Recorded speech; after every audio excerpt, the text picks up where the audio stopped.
So, you want to wander these lands, huh? Climb the Skyreach range where earth meets sky. Charter the horrible depths of the twisted woods, gnarled trees looming solemnly over you. Beware though, for within these shadows stories and myths lurk. Fabled Bovnas waiting for you to make one wrong step. People that wield primal arcane forces, the forces of creation, destruction, order, and chaos waiting at their fingertips. Are you perhaps one of them? Because you'll need all the help you can get. It's a dangerous and strange world we live in after all. Still want to go? I like your spirit, my friend. You'll need a guide. What are we waiting for? Let's go! Hello everybody, my name is Mark Evergaars and I'm the creator and dungeon master of the Yugon the Grand Cross of 4 project. For years, me and my friends have played in this world of a Yugon, where magic has gone haywire, where wild beasts roam the land and where different kinds of magic have been invented. If you want to know more, please visit our Kickstarter, because we really want to bring this setting to you as well. See what kind of pledge suits you best. Feel free to spread the love and the message around. I hope to see you all on the other side. Goodbye everybody.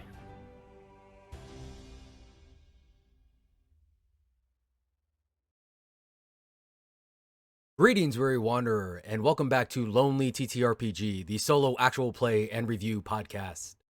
This week, we are playing Conspiramancy by Bioluminescence. Conspiramancy is a single-player journaling RPG where you are guided via prompts and the book you have chosen as your inspiration to write a series of journal entries, forming the story of a character embroiled in fighting a secret conspiracy. As you progress through your story, the chosen accompanying book, you'll encounter people, places, objects, and secrets related to the battle against the enemy. But the enemy will become more challenging to escape as hazards are revealed, and every turn of the page becomes more dangerous. By the time you've turned to the final page, you'll have documented a conspiracy, your character's efforts to battle the enemy, uncovered secrets, and know whether they've won this battle in the war, or if they must hand this task on to another seeker of truth. So requirements for this game, you're going to need a book with page numbers, something to write your journal in, and something to write with. And the general gameplay loop on this is you're going to turn to the page as indicated, you're going to check for hazards, and if you get a hazard trigger, you will do what you need to do in order to accomplish that. If you end up at the end of the book, your story ends. Otherwise, you continue to see what the story asks you to do, and then write your journal entries as needed. So the way the rest of the game book is laid out is your instructions on how to do that. Now, to start off, we are going to do our introduction, where we will generate a location where we begin, a person to be the enemy, a secret the enemy is trying to suppress, an object that the enemy and I are in conflict over, and our first hazard that we need to be aware of. So in order to generate a place, first we need to turn to the page of our journal jump number. Now, our journal jump number is just the standard number of pages we are going to be jumping every time we complete a step. For books that are 350 pages or less, that is going to be 7 pages. For books that are over 350, that is going to be 9 pages. And the book that I have chosen for us is going to be Legends and Lattes by Travis Baldry. Now, if you haven't read it, you really should. This is a very, very cute, very cozy little book about a former adventurer who wants to start her own coffee shop. So, lovely little book, highly entertaining, very easy read. Definitely go check it out, especially if you have like Kindle Unlimited, it's included in that. But in order to generate our first place, what we're going to do is we're going to jump to page 7 and then pick a random word from the page. And if it's shorter than 4 letters, we're going to pick again. So just randomly picking a word. Knights. All right, so to start off, we're going to write down knights. And then we're supposed to count the number of letters, which is 1, 2, 3, 4, 5, 6, and skip forward that many words to get a new one. And we're going to do this until we have 6 words. So moving 6 letters from knights, we get now. Then another 3 words, going. Another 5 words, in. 2 words, city. And for our last one, we were skipping 4 words, 3. All right, and so this is going to give us the general feeling of our first location. So you're allowed to rearrange the words and to interpret it as you want. So we're actually just going to pretty much stay with it, but we are going to change in to on. So our location is going to be now going on 3 nights in the city. So we're new to the city and we don't really know our way around. We're going to assume that. And seems to be a lot of night.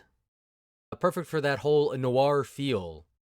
All right, now we're going to move forward another 7 pages and generate our enemy. So we need to find the first piece of written speech on the page. And if there is none, then you just keep going until you find a piece of speech. And you're going to write the first 3 words, skip 2 pages, write the next 3 words, and do that until we have 9 words. All right, so on this, our first 3 words are well and some theirs.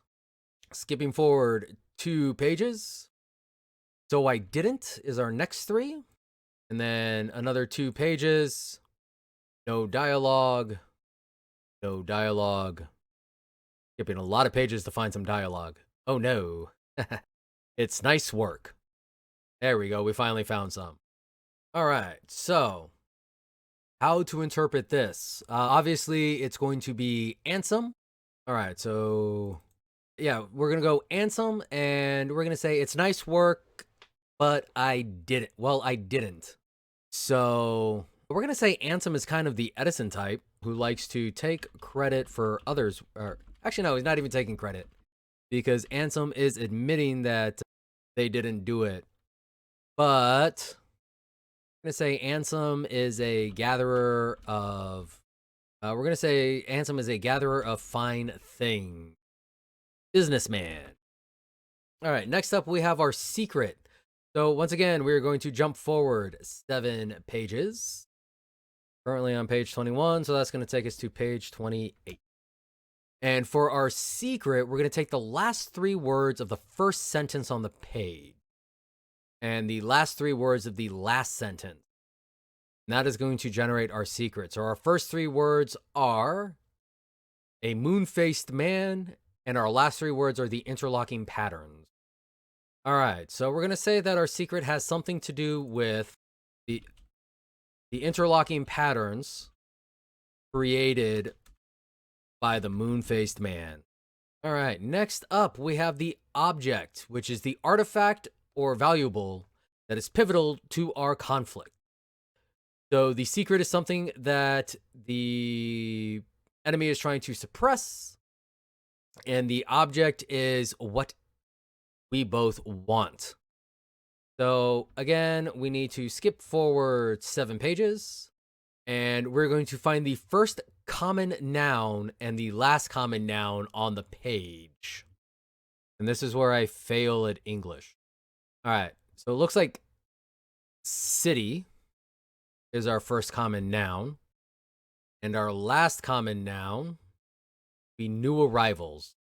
All right, so we're going to say that the object is actually new arrivals to the city, which is interesting because that also includes us. So finally, we need to choose our hazard, which is how the enemy is going to be in pursuit of us. And there are basically 4 prompts. So we're just going to roll a 1d4 and see what we get. We got 3. So prompt number 3 is a place you can't escape. So we're going to generate a place and write it down. We find ourselves returning here repeatedly, and it is dangerous. All right, so skipping forward 7 more pages, need to generate another place, which again is choosing a random word and doing the county number thing. All right, so 100, 7 letters, away, and lungs, from, and last word, roof. All right, hundreds away and lungs from roof. So we're going to say that our hazard is, our place that we can't escape we're going to be we're going to say it's the roof of our apartment where we can't breathe. Well, all right, and then last note on hazards is all hazards have a trigger and then an action. So the trigger for this is if the first letter on a page, or correction, we do have a value that we need to establish. So the value is going to be write down the first letter of the first, second, and third word on the page. And the trigger is if the first letter on the page that we land on is the same as one of those values, we've returned to that place. All right, so TBA, our value is going to be TBA. That is concerning, as those are, well, at least A is a relatively common letter, and so is T. All right, so we're going to move this stuff off to the side, move our notes on up. All right, so from now on, we're going to use and include a table to determine what we will encounter and have to face on our journey, using the last digit of the page number you find yourself on. After each journal entry is written, move forward the number of pages determined by the jump number, again 7 in our case, and check that page first for hazard triggers. Then, if the page ends with a 1 or 5, we generate a place. 2 or 6, we generate a person. 3 or 7, we generate a secret. 4 or 8, we generate an object. 9 is revisiting a previous entry, and 0 is generating a new hazard. Now, for revisiting a previous entry, it says to count back 9 journal entries. Your character re-encounters or otherwise revisits that place, person, secret, or object from earlier in their adventure. If you've not written 9 journals yet, pick one that you would like to revisit. And then again, if we get a 0, we get a new hazard, so then we have 2 hazards that we have to worry about. All right, so diving on into our gameplay. It's been 3 days since I've arrived in the city. I was spurred to come here from a note that my uncle sent me. For your eyes only. If you're reading this, I failed in my fight for the truth. In my mission to uncover the secret, I must leave the battle to you now. There is a book in your possession that you've always suspected held deep knowledge, and you were right. That book will be your guide on the journey ahead. Consult it to find the hidden wisdom within. But beware, the enemy is all around and seeks to suppress the secret, and they will stop at nothing. They are searching for you, and I can no longer keep you safe. Good luck.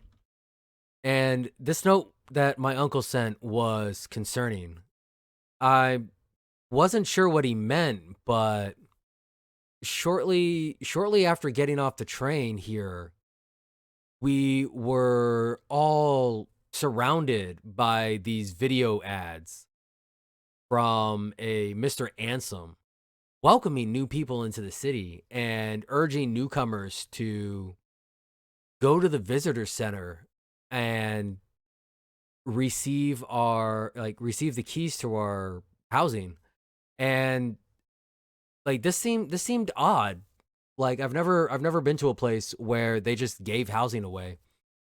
But like I was given the keys to a small apartment, and that was quite interesting. What was even more what stuck out though was the fact that none of the other people that I went to the visitor center with are in the apartments next to me. I don't see many neighbors in this place. It feels like a new complex, but like a lot of the people didn't even end up in this complex, let alone near my apartment. It just seems like a weird system to do that, to just put people in random apartments. Maybe this has something to do with my uncle's warnings. All right, so skipping forward 7 pages, and that ends in A9, which means that we're supposed to revisit a place. So we're gonna go back to the visitor center, since like really I just started. I only have 2 spots to go. So I go back to the visitor center and I ask. It seems odd. It seems like horribly inefficient that everybody would just be given random housing assignments. And I was just wondering if there was a reason. And they gave some answer, something about that's just the policy or something like that. It wasn't horribly convincing, but I wasn't exactly in a position to argue. Go forward another 7 pages. 8 is going to be generating a new object. So first noun, notes, and last noun, ring. Oh, and I forgot to check this for a hazard. Haha. So we don't even have to generate a object, because we encounter our hazard. All right, so we need to go forward a number of pages equal to the alphabet position of the earliest letter value. All right, so we go forward 1 page and check to see if it is a non-hazard page. Yes, it is a non-hazard page. So we would escape the hazard and then generate the thing there. So, but this page ends in a 9. So it would be a revisit.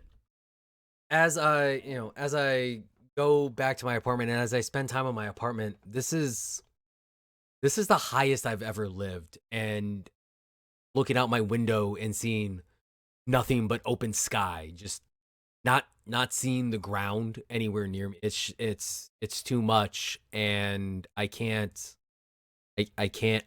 breathe, and so I have to go back to the visitor center and just beg them for a new place, but I am unfortunately dismissed. They say that I got the assignment that I was going to get, and I don't know what to do. I'm just going to have to try and stay away from the windows. All right. Moving on to our next entry. +7 is going to be 8. No hazards. So we are going to generate an object, which will be first and last noun. So first noun is going to be ley lines. And last noun is going to be line. So as I try to understand anything, I can feel the weird energy in this place, and that might explain some of the issues I have with my apartment. I've always been sensitive to the natural energies, so I went and did a little research, and it seems that this place has a strong connection to ley lines, and my building seems to be on that, but like not quite. It's weird because the feelings make sense for ley line and ley line activity, but the placement is just off. So I'm not entirely sure what the deal is, what the deal might be. It might be nothing, but the vibes are just off here. Moving on to our next location. So 5 is going to be a place. All right, first word, truly. My and Rind. The last word, she. All right, truly my and grinned the she. So we're gonna say that this place. We're gonna say that we met a woman who grinned at me. Where would we meet? Where would we meet them? You know, probably at a local diner, because I mean it's one of those I need to eat, right? You know, so I went to this diner to grab some food. And while I was waiting, the waitress and I just had a lovely conversation. And I know that I know that she was just being pleasant because it was her job, but there was just there was just something about the way she grinned at me that just seemed very authentic. That seemed more than just the politeness expected from someone in the service industry.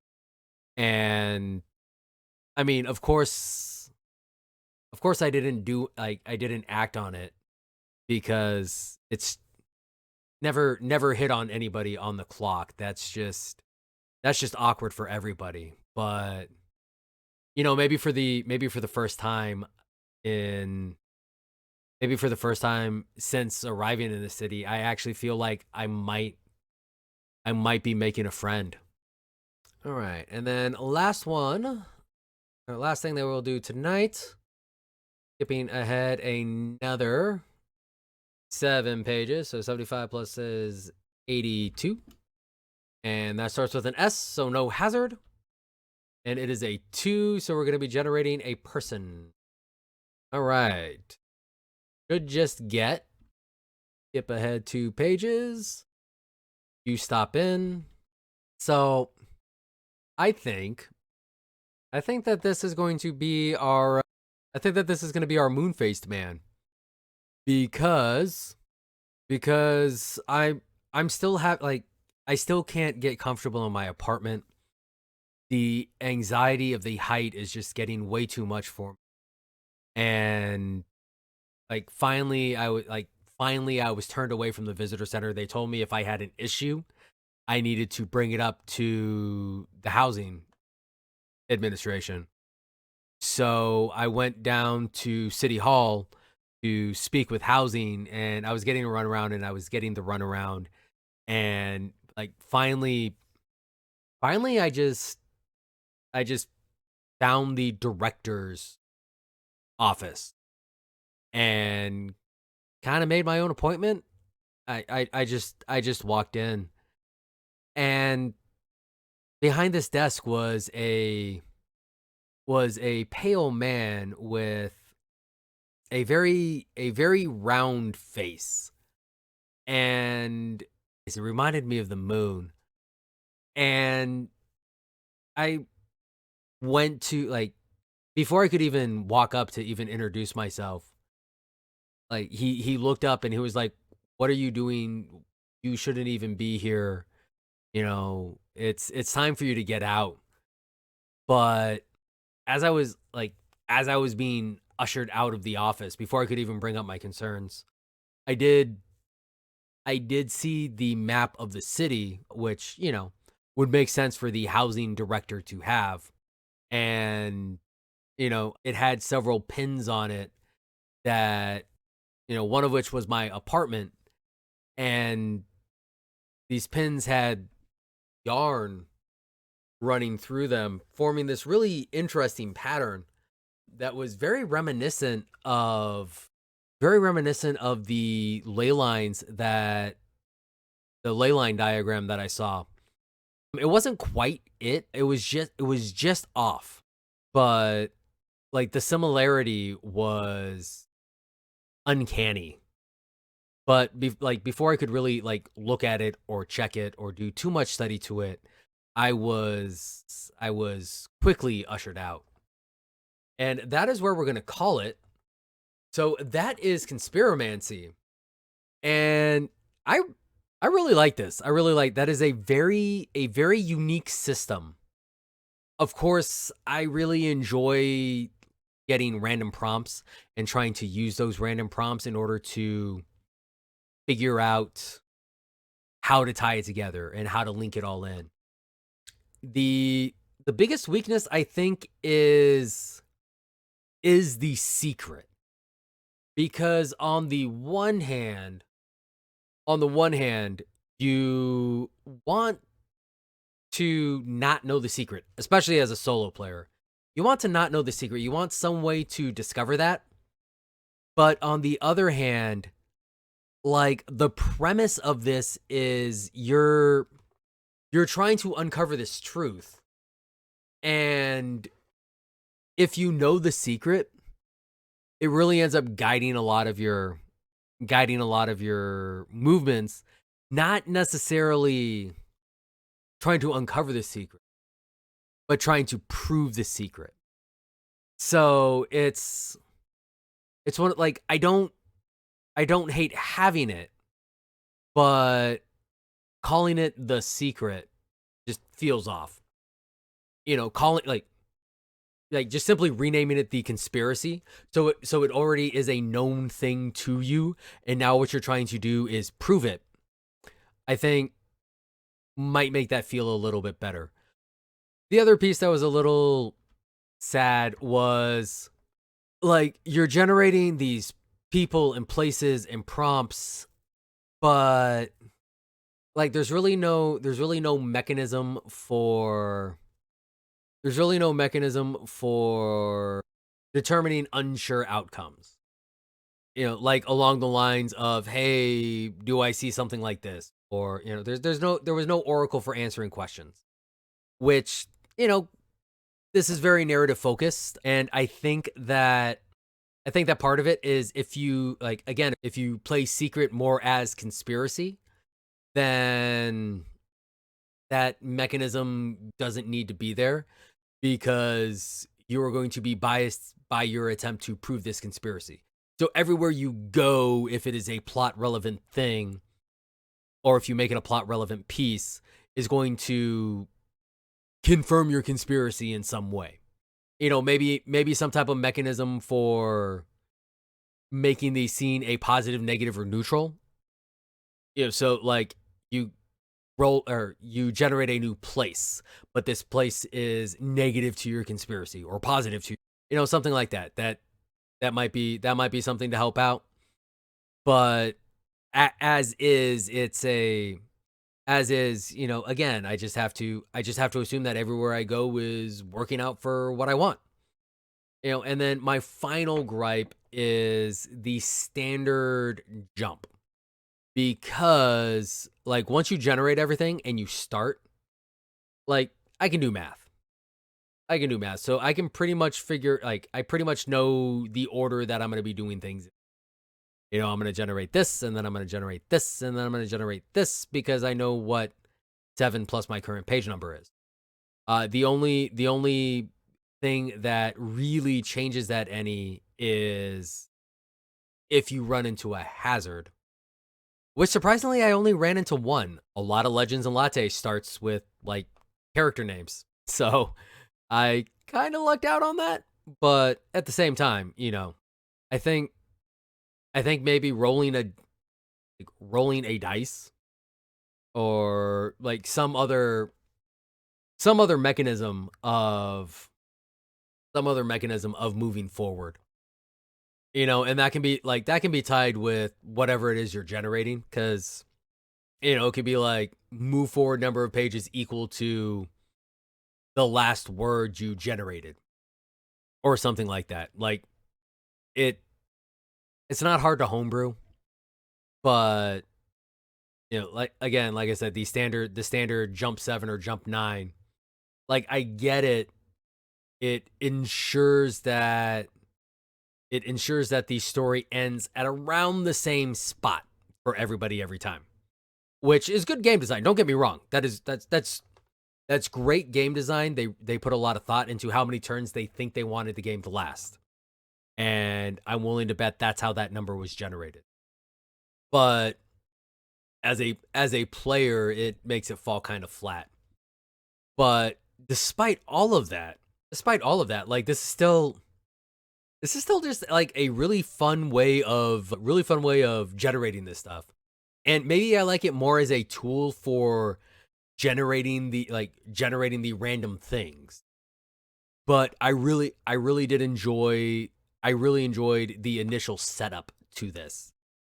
The generating our enemy, generating our conspiracy, generating all of this. Like, I really enjoyed all of that.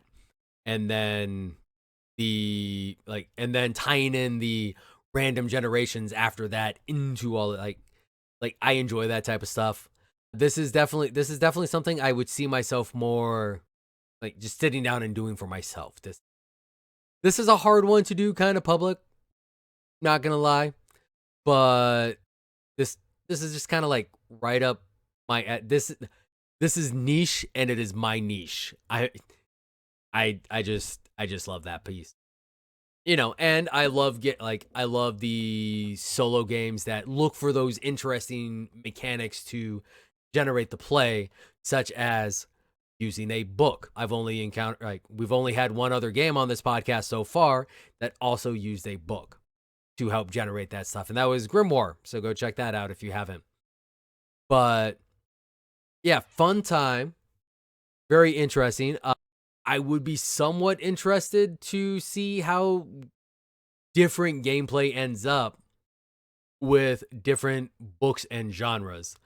I almost feel like it wouldn't, just because of the random just because of how this stuff is generated. But you know, still might be fun, and that might be an additional challenge for you to put on yourself to conform your story to the genre of the book that you chose. But again, great little game. Really enjoyed it. And if you enjoyed this review of it, make sure you go check it out on itch at bioluminescence.itch.io/conspiramancy. I don't know how much the game is. Unfortunately, I can't give you that because my itch screen is not telling me. But yeah, go check it out. If you pick it up, if it is free, make sure that you take the option to throw a couple bucks at the creator, because after all, creators deserve at least a little bit of income. And make sure you let them know that Steel Stash sent you. And remember, I must ask y'all to stay awesome. You've been listening to Lonely TTRPG, the solo TTRPG live play and review. If you've enjoyed this episode, please leave us a review. You can also reach us at Twitter at BDDC_pod or at blackdragondungeoncompany@gmail.com. If you really like us, you can consider supporting us on Patreon at patreon.com/blackdragondungeoncompany. Thank you so much.